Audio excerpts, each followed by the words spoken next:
le paysage est désertique, lunaire et de plus en plus commun dans le Haut-Doubs. Ici, le lac de Bouvran, une étendue de 74 hectares, est presque entièrement vidé de son eau.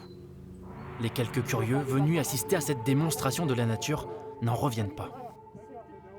Il faut se trouver là, dans les moments où ça se produit.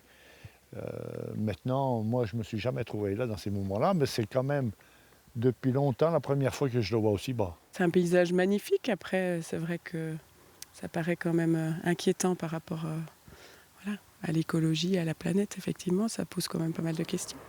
Les spécialistes connaissent bien ce phénomène depuis longtemps. Rien d'anormal, même si, selon eux, il est amplifié cette année par la sécheresse. Il y a un siphon au fond qui est capable d'absorber de l'eau, donc un abaissement important du lac, on le mesure quasiment chaque année. Pour l'instant, c'est un phénomène tout à fait normal. Après, l'amplitude du phénomène dépendra effectivement de conditions plus ou moins exceptionnelles au niveau de la météo. Cette année, là, la très faible pluviométrie de cet été a fait que le lac descend plus profondément que d'habitude. Le Haut-Doubs est l'une des grandes victimes des fortes températures cet été. Entre Morteau et Pontarlier, la rivière est complètement à sec depuis plusieurs semaines.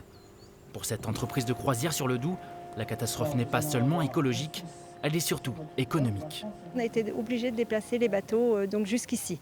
La traversée des bassins et des gorges reste toujours aussi impressionnante, d'autant plus que l'eau a baissé de plus de 7 mètres. Les doubistes retiendront de l'été 2018 un triste record, celui du niveau du Doubs au plus bas depuis la sécheresse de 2003.